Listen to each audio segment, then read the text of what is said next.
एक कथा मैं आपको सुनाऊं। ऐसे ही एक पड़ोसी थे। एक पड़ोसी दिन रात भजन करता था, खूब भगवान की श्रद्धा पूर्वक उनका पूजन भजन करता था। और उसकी पत्नी भी खूब भजन करने वाली थी। बच्चे भी अत्यंत संस्कारी थे। लेकिन गरीबी साथ नहीं छोड़ रही थी। आर्थिक तंगी से संपूर्ण परिवार परेशान रहता था।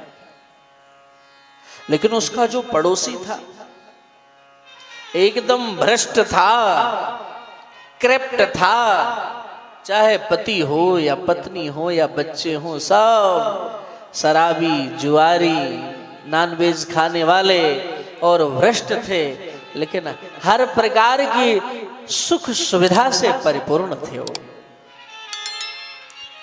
अब आप, अगर आपके साथ ऐसा हो तो कहीं ना कहीं हमें भी इस बात की ग्लानि होगी और मन में आएगा ये बार बार कि हमसे कौन सी भूल हुई प्रभु कि जो हमें इस प्रकार से आपने रखा और हमारा पड़ोसी इस प्रकार से उत्तर वृद्धि कर रहा है।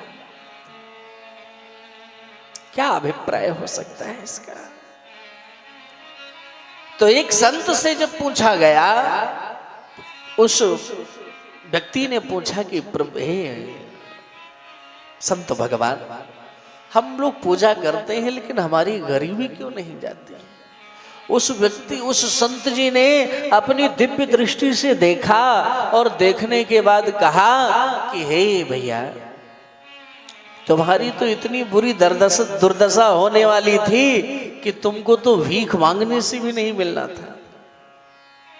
तुम्हारा प्रारब्ध इतना बिगड़ा हुआ है कि तुम्हें तो कुछ मिलने वाला नहीं था। तुम तो रोड पर सोने वाले थे। तुम तो रोड पर सोने वाले थे। ये तो तुम्हारे भजन और पूजन की कृपा है जो तुम्हें भगवान ने छत प्रदान कर दी, आपको ठाकुर जी ने रोटी प्रदान कर दी, आपको मेरे प्यारे ने कपड़ा प्रदान कर दिया। ये तुम्हारे भजन और पूजन की कृपा है और आपके भजन पूजन से परमात्मा बड़े प्रसन्न है। इसलिए तुम्हारे प्रारब्ध में ना होते हुए भी ये सारी फैसिलिटी मेरे प्यारे ने आपको दे रखी।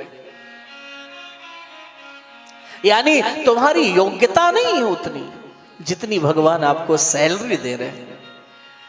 और बोले महाराज, ये हमारा पड़ोसी तो इतना भ्रष्ट है, इसके ऊपर इतनी कृपा कैसी है? सो बोल पड़ा कि देखो, ये भ्रष्ट अगर ना होता, ये मांसाहार मांस ना खाता, शराबी ना होता, जुआरी ना होता, तो आज ये तुम्हारा पड़ोसी ना होता। बोले फिर, बोले इस राज्य का मुख्यमंत्री होता है।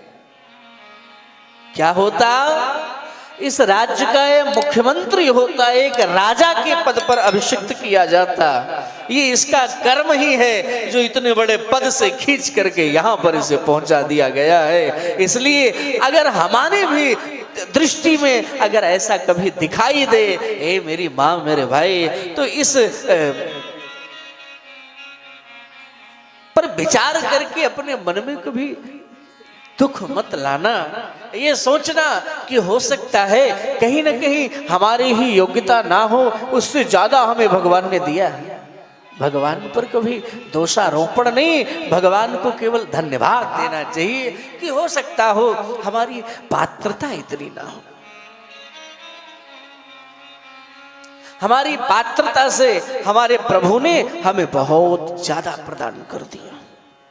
इस प्रकार महाराज जी के श्रीमुख से श्री राम कथा, श्रीमद् भागवत कथा, श्री शिव महापुराण, गरुड़ पुराण आयोजन कराने हेतु संपर्क करें। 9889454823